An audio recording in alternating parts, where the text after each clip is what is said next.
Hello, welcome back. Well, you guys voted for Han, so we're going with Han. I hope I didn't let my Han bias change anyone's mind too drastically.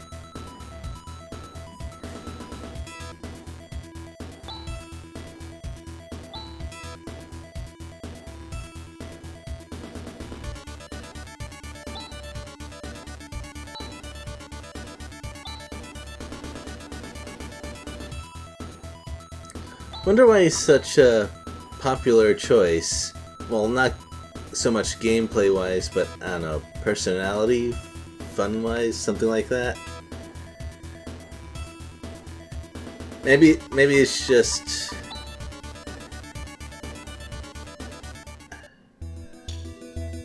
The thing is, this sort of thing was popular before memes were really a big thing.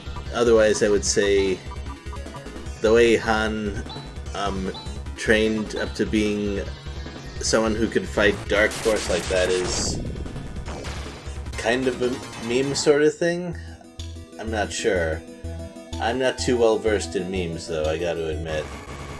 Now, I just showed off Megid, and now I'm gonna show off the combination attack involving Megid.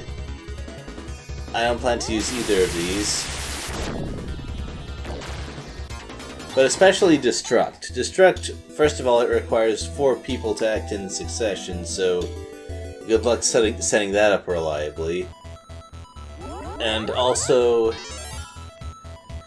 it expends all of your really big multi-party attacks. And it does roughly the same damage as doing them all on their own, except they are Chaz damage instead of, for example, laser damage. But still, I cannot think of any random encounter that justifies something like that. If they're that durable, you're probably better off just using instant death stuff instead. As for Megid, I kind of explained why I have no plans to use that thing. Oh. I mean, I make fun of the ranch owner a lot, but he definitely doesn't deserve that.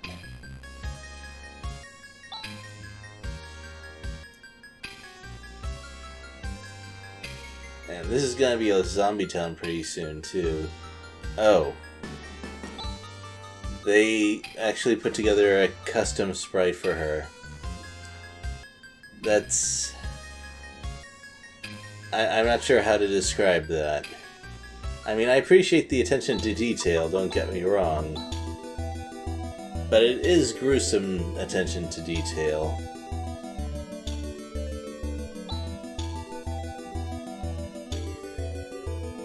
Well, I think that's all the investigation and setting up we need to do.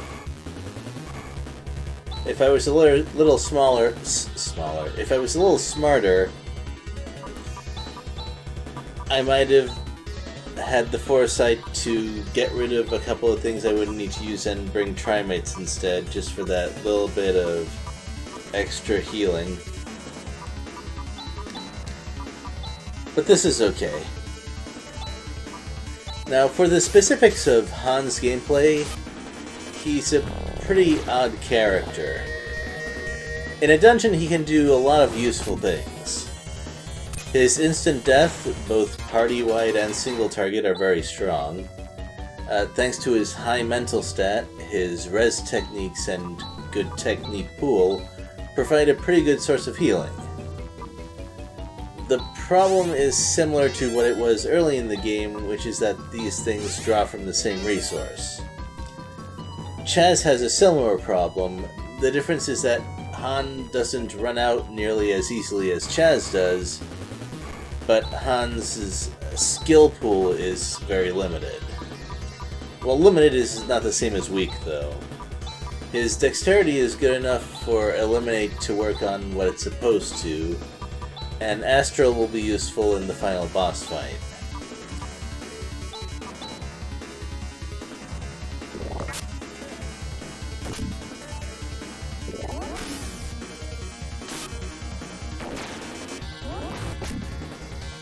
The monsters in this dungeon are...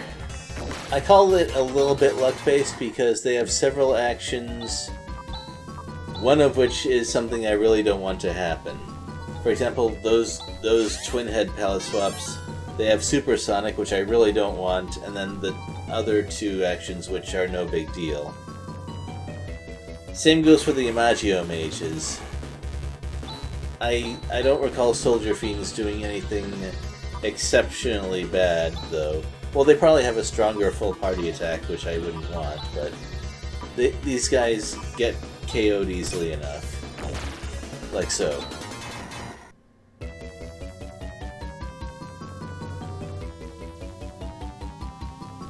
But the thing about the mages is that they do know Legion.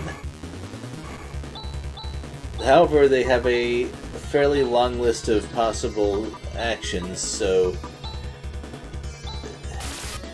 you'd have to have exceptionally bad luck for a team of 3 mages to all use Legion on you. Although, it does make for very scary enemy ambushes, I'll give you that.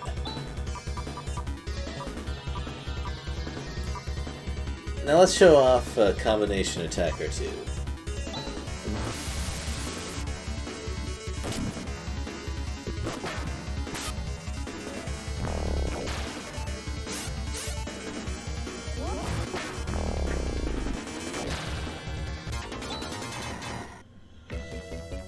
That's what happens when you combine Saval, which is an all-enemy instant death attack, with Rune's DM. And I've never seen it miss. Saval can probably miss, although it's unlikely, but for Holocaust, definitely not. And we have a Dimension Worm palette swap, and it's even easier to deal with in a party like this than previous, because if there's only one, well, Chaz or Rika can just hit it normally. And there you go.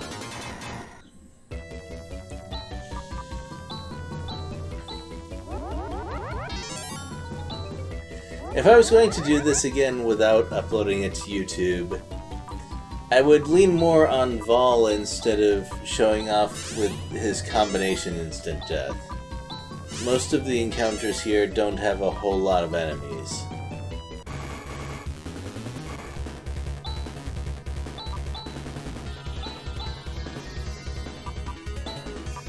By the way, I would have liked to show off the Imagio Mage's Legion, but it never happened in this run, which is just kind of a strange combination of luck.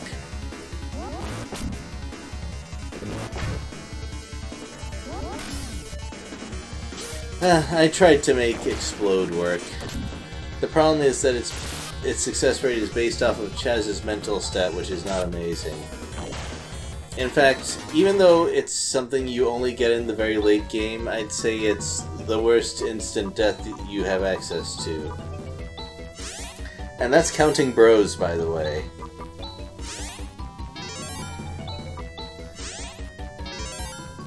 I mean, bros might cost a lot and have a low success rate, but at least it affects the entire enemy party, so if you aim it at the right encounters, you can at least probably kill something with it.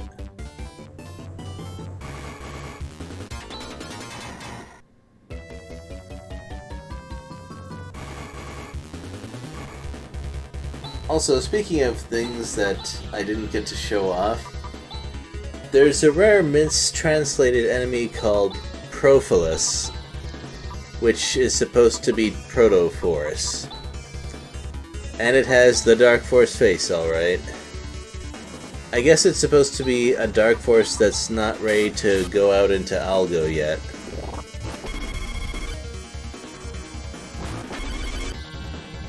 And yeah, normal Gra works on those things just fine.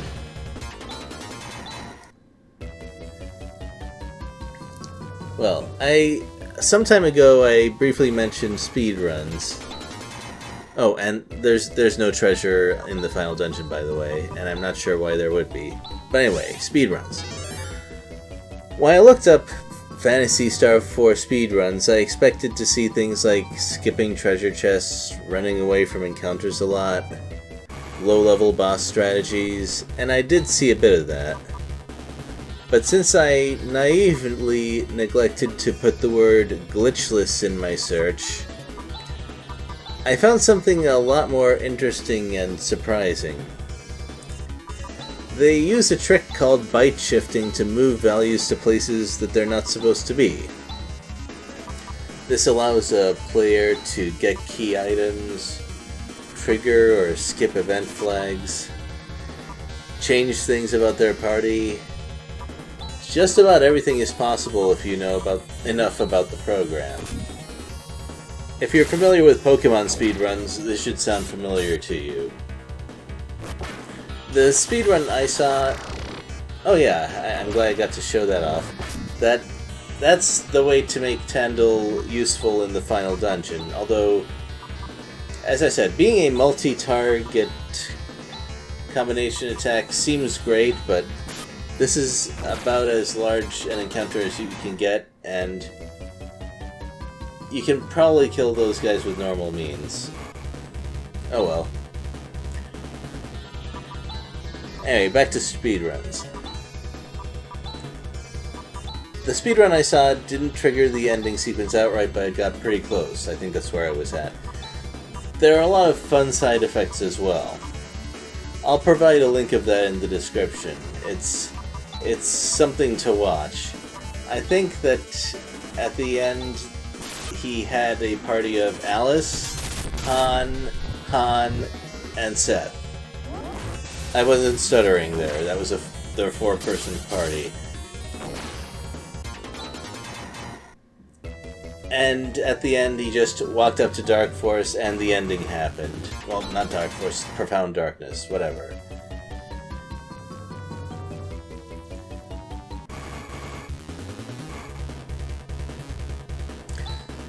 Well, Chaosbringers, I believe that these guys can rarely drop the best axe in the game for Grizz. Although I don't think that alone makes him worth using.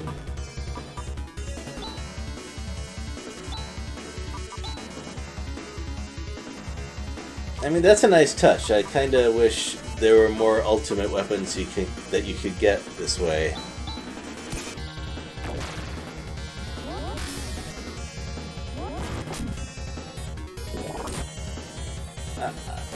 I don't know, I think Explode should have some sort of bonus to its success chance given how late you get it and how few uses you have.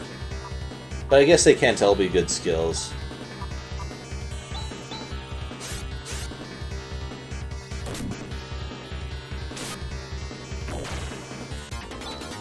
Honestly, I think that you have a better chance of instant death just hitting the enemy normally with Alcidian.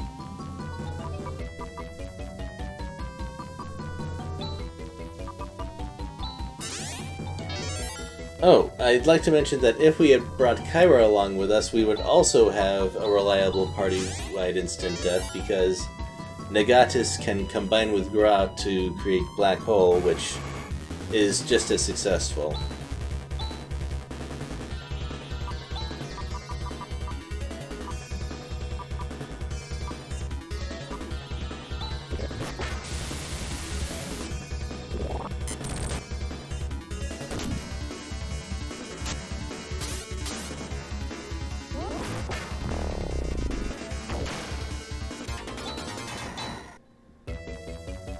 I think that with a little bit better discipline, I could have used more efficient instant death to save some of Han's technique points, because he's almost down to half and that's not great. For example, I didn't use any Negatis.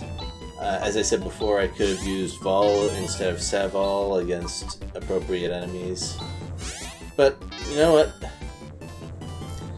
It's okay. It's pretty interesting to look back on previous play and see what kind of mistakes that I made. I do that sort of thing a lot for Bullet Hell, but I've never done that with a JRPG before. And And oops, if I knew that was the portal to the final boss battle, I might have checked my inventory and also checked my stats to make sure that my level ups were updated. But you know what? This is what I got.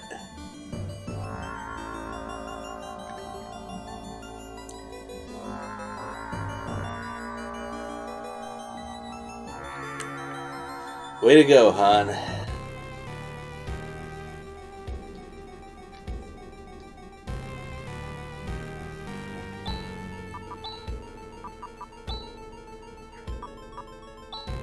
Yeah, that I guess that's another thing that's kind of funny. Like, Han is extremely powerful due to that crazy training, but still, kind of, as a person, he's not quite up to this.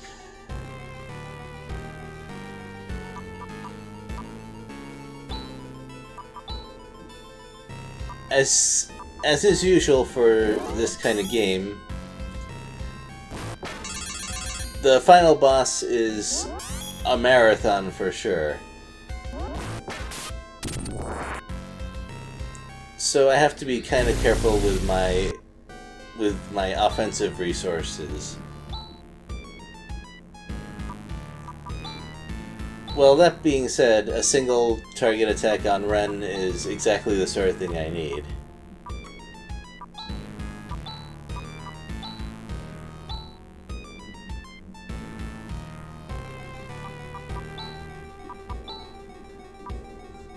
Yeah, and part of it is figuring out when the best time is to use EFS, because 7 uses does seem like a lot. That's probably enough to carry me through most boss fights, but maybe not this one.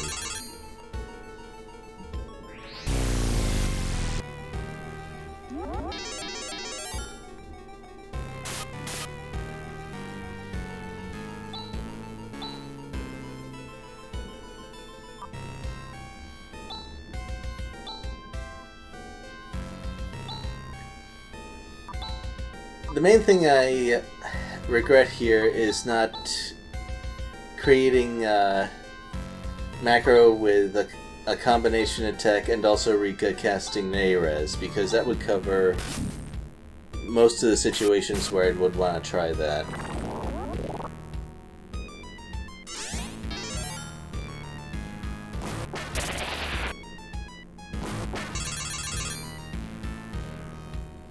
But as you've observed, the first form isn't all that scary. At least not gameplay-wise.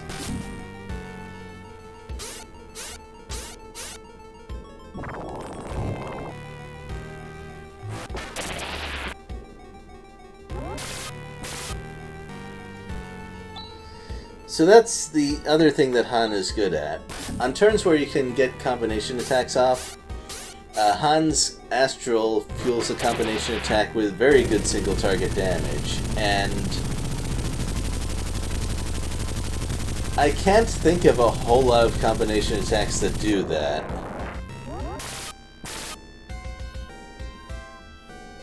The main thing that makes it good is that Astral is normally laser damage, but Paladin, I just call it Paladin Blow, turns it into Chaz damage, which is of course very good. So at least on paper, Han brings just about everything to the table. Like good dungeon utility, good boss damage, but all of that stuff is kind of limited, and when he runs out he's in a fair bit of trouble.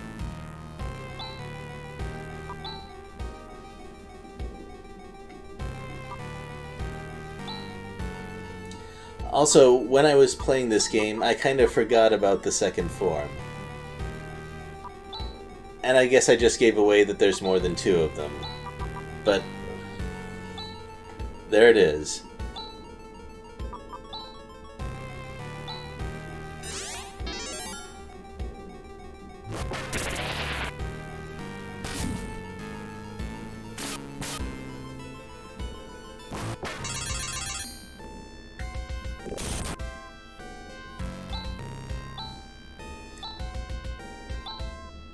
And when I was playing, I was thinking, oh, well, this isn't that scary either. It's mostly sticking to single target attacks here.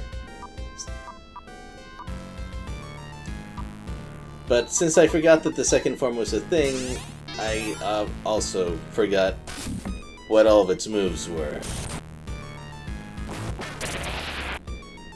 Now that I know, I think I can safely say that I lucked out here.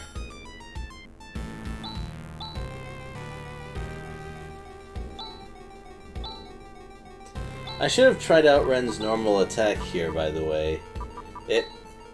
Now that he has an excellent weapon, it might actually outscale his flare.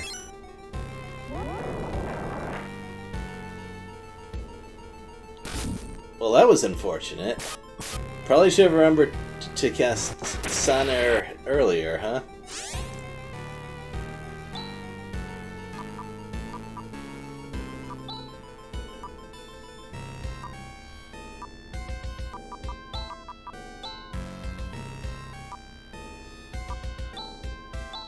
Well, not much else I can do now.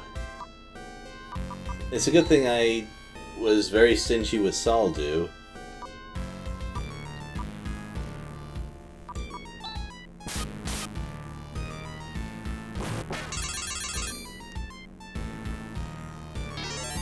And I thought for sure that another gate was something that only Lashia could use, but I was wrong.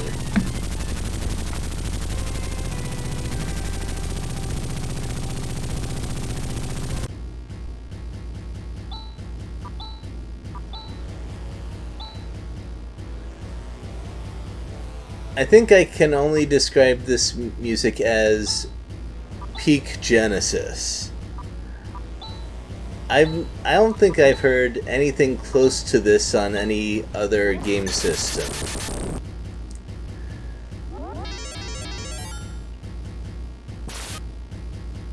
Yeah, the sound provided by the Genesis hardware was pretty distinct, wasn't it?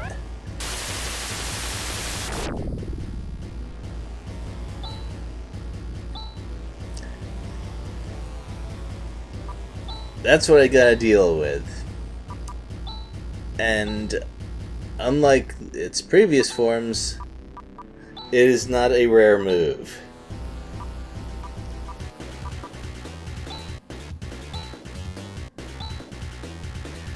So, now's the time to break out the really strong stuff. Well,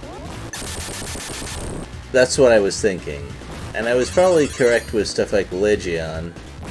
Although, now that I think about it, Ifes might even do more damage. Oops.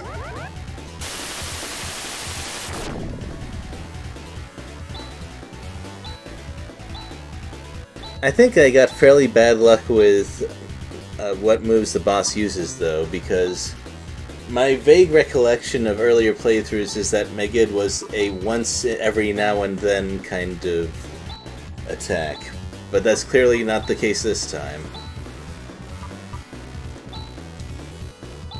Man, that music is great, though.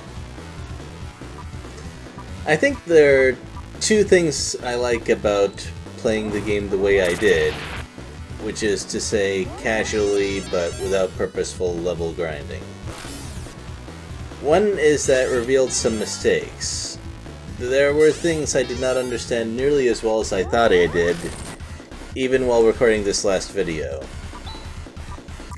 For example, I forgot that cross-slash with Alcidion is better than anything else Ches could have thrown out, like Nathu or Rayblade on its own. And that's because the sword skill carries Chaz's damage type. Most of the time I'm not fighting enemies that are weak against Chaz's sword, but Alcidion is another matter. And if I thought about that ahead of time, I could have saved Chaz's technique points for healing instead of Nathu. Or maybe I could have cleared out a dangerous encounter or two with Megid. Dang. I said that thing was useless earlier in this episode, or last episode, or both, and I've already proven myself wrong. Does a self-own like that mean that I'm smart or stupid? The second thing that I appreciate is that the bosses are well designed in a way that I don't usually see. In this battle, and several in the past, my resources are pushed extremely hard, about as close to a complete breakdown as they can get. I mean, I'm just about to run out of SAR right here. And out of Han's resources, and Chaz as well, although with him maybe that could have been avoided. But that speaks to me of some fairly careful balancing around what resources the party will have if they play through the game without going out of their way to level up. And I admit, I haven't spent a whole lot of time with the likes of RPG Maker, but even a little bit of trying to do that myself gives me appreciation of how tricky that is to pull off in a satisfying way. So, even though there aren't really any special mechanics that you have to work around, like in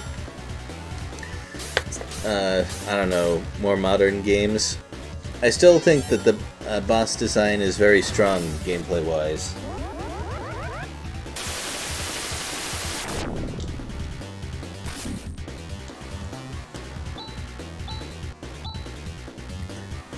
And now, Saldu is all I have left to heal with. That's definitely something I don't remember happening when I would spend time grinding. But once again, I appreciate being pushed to exhaust absolutely everything I've got in the final battle. I can't really argue with a decision like that.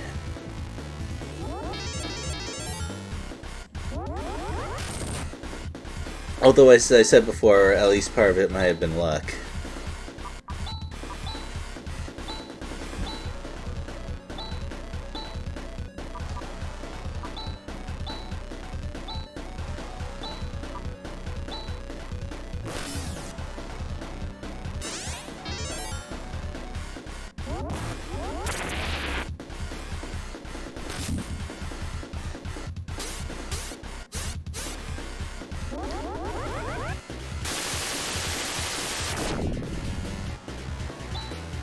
And I'm thinking, what am I gonna do if I run out of Stardew? If I was smart enough to conserve some of Chaz's technique points, I could have him and Han try and keep up with healing everyone while Ren, Rika, and Rune do the damage.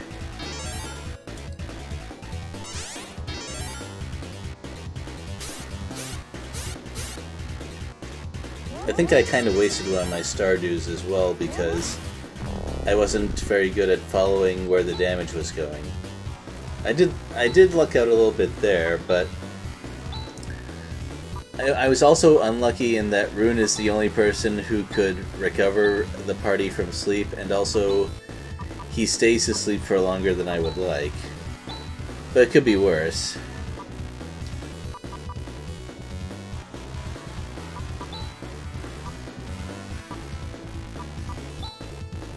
Just double checking, no one else has arouse.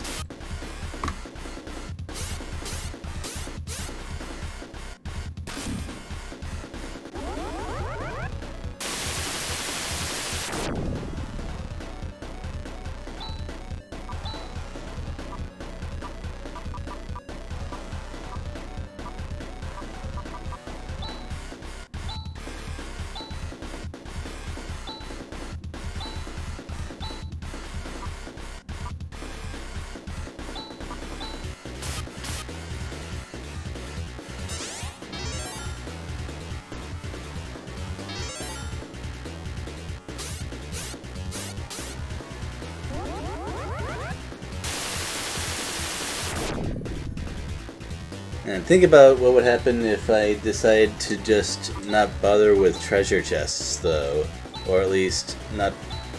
If I didn't think that fully exploring dungeons was a big deal, I might actually be stuck here.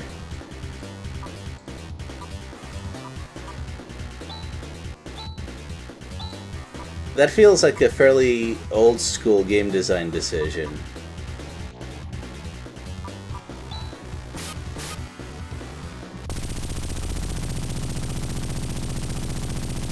And I am definitely not going to talk over this final cutscene here.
Remember when I said everything that Raja said was correct?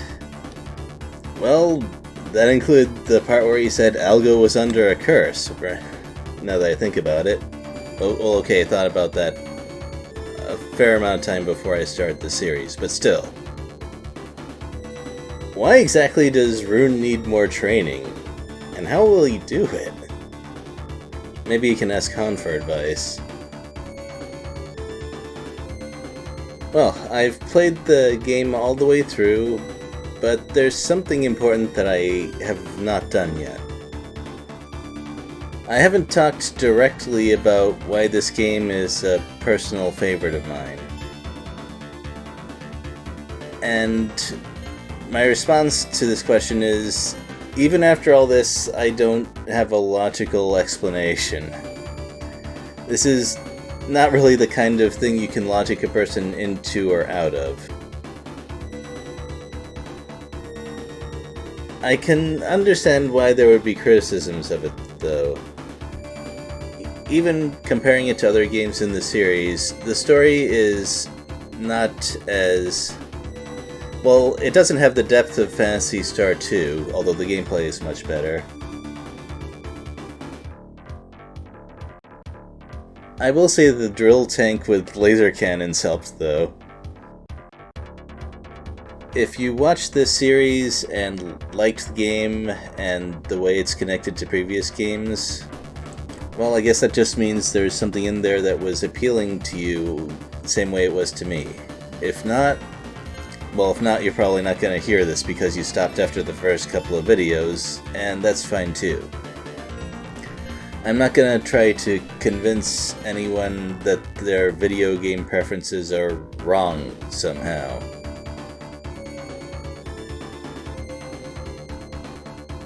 Well, with that out of the way, I hoped you enjoyed this series.